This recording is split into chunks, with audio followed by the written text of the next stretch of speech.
bersemangat, dan bernafas. Nah, walaupun kita masih belajar di rumah, tapi kita harus tetap semangat dalam belajar.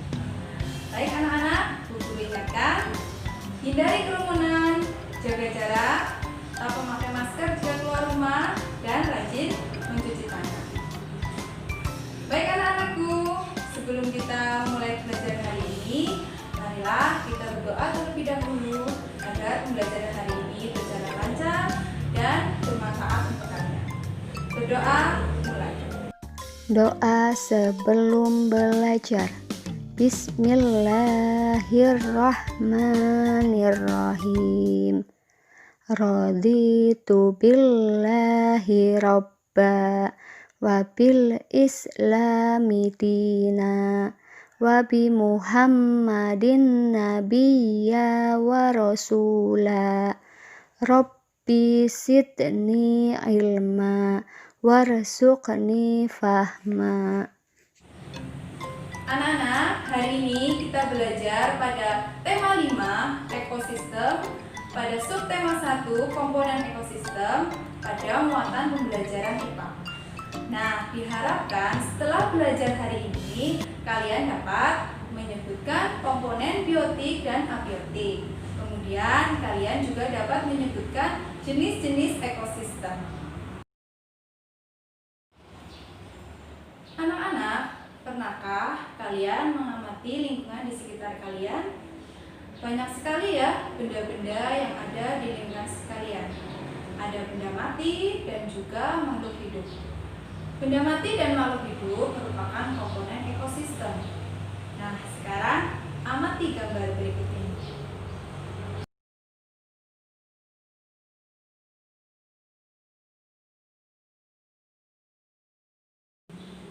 Setiap lingkungan di bumi ini terdiri dari komponen makhluk hidup dan benda mati.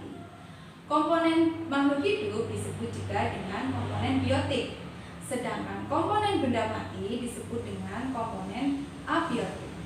Nah, sekarang perhatikan gambar kolam ikan berikut ini. Dalam sebuah kolam ikan terdiri dari komponen biotik dan abiotik. Apa saja komponen biotik dan abiotik yang terdapat dalam sebuah kolam ikan? Ayo, sebutkan sesuai dengan yang kamu ketahui. Bu Guru beri waktu 10 detik ya. Mulai dari sekarang.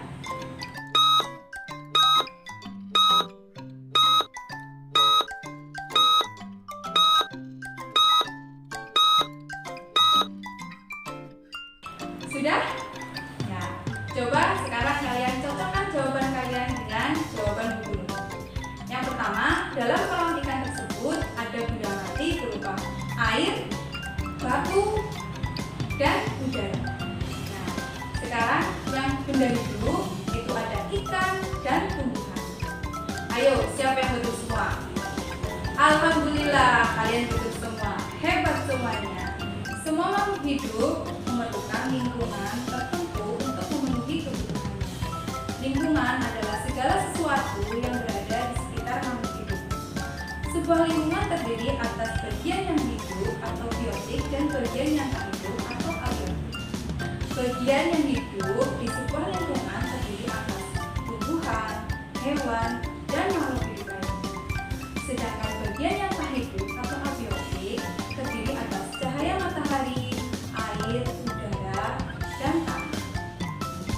Cahaya matahari dapat menghangatkan udara, air, dan tanah agar mencapai suhu tertentu yang sesuai dengan kebutuhan makhluk hidup. Cahaya matahari juga membantu tumbuhan untuk membuat makanan. Air dan tanah merupakan bagian penting dari sebuah lingkungan. Air yang turun dalam bentuk hujan meresap ke dalam tanah. Air di dalam tanah ini akan dimanfaatkan oleh tumbuhan yang hidup di atasnya dan makhluk hidup kecil lain yang hidup di dalam tanah. Bagian hidup dan tak hidup di sebuah lingkungan saling berinteraksi dan saling bergantung satu sama lain. Interaksi antara makhluk hidup dan benda-benda tak hidup di sebuah lingkungan disebut ekosistem. Ekosistem tersusun atas individu, populasi, dan komunitas. Individu adalah makhluk yang tunggal.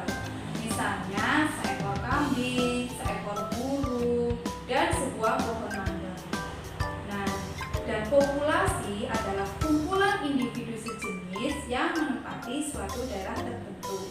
Contohnya, sebuah kolam terdapat populasi ikan, populasi tumbuhan teratai, dan populasi lumut. Sedangkan komunitas adalah populasi makhluk hidup di suatu daerah tertentu. Contoh, komunitas sungai, komunitas padang rumput. Anak-anak, pernahkah kalian memperhatikan ada seekor kupu-kupu sedang menghisap nektar?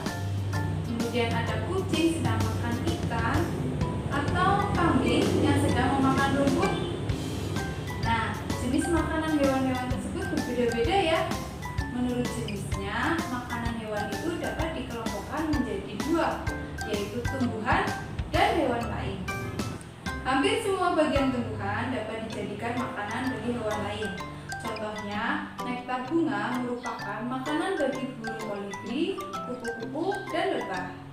Daun-daunan merupakan makanan bagi sapi, kambing, kuda, jerapah, dan kerbau. Buah-buahan merupakan makanan bagi monyet dan kelelawar. Kemudian biji-bijian merupakan makanan bagi ayam dan burung. Dan umbi seperti wortel adalah makanan bagi kelinci. Nah, selain tumbuhan, makanan hewan juga dapat berasal dari hewan lain. Misalnya, singa dan harimau memakan daging dari hewan lain. Kemudian kucing memakan ikan, dan cicak memakan serangga. Anak-anak, masih ingat apa itu ekosistem? Ya, ekosistem adalah interaksi antara makhluk hidup dan benda-benda tak hidup di sebuah lingkungan. Nah, coba kalian perhatikan gambar berikut ini.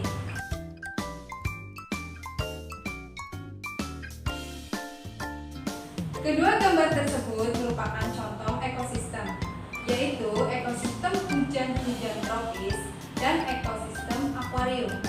Meskipun sama-sama ekosistem, tetapi keduanya memiliki perbedaan. Tahukah kamu perbedaannya? Ekosistem hutan hujan tropis merupakan jenis ekosistem darat alami, sedangkan ekosistem akuarium merupakan ekosistem buatan. Nah, jadi dari contoh tersebut ada dua ekosistem ya, yaitu ekosistem alami dan buatan. Nah, apa itu ekosistem alami dan buatan? Ekosistem alami adalah ekosistem yang terjadi secara alami tanpa campur tangan dari manusia. Sedangkan ekosistem buatan adalah ekosistem yang sengaja dibuat oleh manusia. Ekosistem alami terdiri dari ekosistem darat dan ekosistem perairan. Ekosistem darat contohnya hutan hujan tropis, ekosistem padang rumput, ekosistem gurun, ekosistem sabana, taiga, dan tundra. Sedangkan ekosistem perairan dibagi menjadi dua, yaitu ekosistem air laut dan ekosistem air tawar. Pada ekosistem air laut terdiri dari ekosistem terumbu karang, ekosistem laut dalam, dan ekosistem pantai. Sedangkan ekosistem air tawar adalah ekosistem danau, ekosistem sungai, dan ekosistem rawa. Ekosistem buatan adalah ekosistem yang dibuat oleh manusia. Contohnya adalah ekosistem kolam, ekosistem akuarium, ekosistem kebun, dan ekosistem sawah. Ekosistem buatan ini dibuat oleh manusia dengan tujuan untuk memenuhi sumber daya alam dan memenuhi kebutuhan makhluk hidup lainnya. Anak-anak, sekarang kita pelajari tentang ekosistem darat. Ekosistem darat dibedakan oleh tingkat curah hujan dan iklimnya. Perbedaan tersebut menyebabkan jenis tumbuhan dan hewan yang ada di dalamnya juga berbeda. Pada ekosistem hutan hujan tropis yang memiliki curah hujan tinggi, tumbuhan yang hidup seperti rotan dan anggrek, serta hewan yang hidup seperti kera, burung, badak, dan harimau. Pada ekosistem sabana yang memiliki curah hujan lebih rendah daripada hutan hujan tropis, hewan-hewan yang hidup antara lain jenis serangga dan mamalia seperti zebra dan singa. Ekosistem padang rumput memiliki curah hujan yang lebih rendah daripada ekosistem sabana. Tumbuhan yang khas pada ekosistem ini adalah rumput. Sedangkan hewan yang hidup contohnya adalah bison, singa, anjing liar, serigala, adalah gajah, jerapah, kanguru, dan ular. Gurun adalah ekosistem paling gersang karena curah hujan yang sangat rendah. Tumbuhan jenis kaktus yang memiliki duri untuk mengurangi penguapan banyak tumbuh di sini. Hewan yang hidup antara lain semut, ular, kadal, kalajengking, dan beberapa hewan malam lainnya. Ekosistem taiga. Suhu pada ekosistem taiga sangat rendah pada musim dingin. Taiga biasanya merupakan hutan yang tersusun atas satu jenis tumbuhan, seperti cemara, pinus, dan sejenisnya. Hewan yang hidup contohnya seperti beruang hitam dan ajak. Tundra. Tundra merupakan ekosistem yang dingin dan kering. Banyak jenis tumbuhan yang tidak bisa hidup pada ekosistem ini. Hanya jenis rumput tertentu saja yang dapat bertahan hidup. Beberapa jenis burung bersarang di ekosistem tundra pada saat musim panas, seperti angsa dan bebek.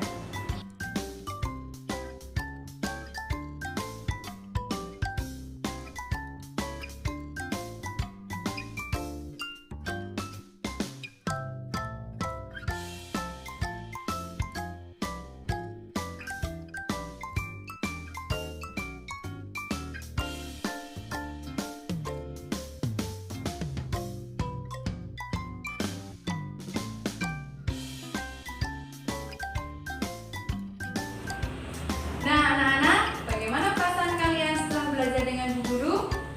Apa saja yang telah kalian pelajari hari ini? Ya, hari ini kita telah belajar tentang komponen biotik dan komponen abiotik. Komponen biotik terdiri dari hewan, tumbuhan, dan juga makhluk hidup lainnya. Sedangkan komponen abiotik terdiri dari cahaya matahari, air, udara, dan tanah. Kemudian kalian juga sudah belajar tentang jenis-jenis ekosistem ya. Nah, ekosistem itu terdiri dari ekosistem alami dan ekosistem buatan. Baik anak-anak, sampai di sini dulu perjumpaan kita. Tetap semangat walaupun masih belajar di rumah. Jangan lupa patuhi protokol kesehatan, stay at home, jaga jarak, memakai masker, rajin mencuci tangan. Ya, marilah kita akhiri pembelajaran kita hari ini dengan ucapan hamdalah bersama. Alhamdulillahirabbil alamin. Terima kasih. Wassalamualaikum warahmatullahi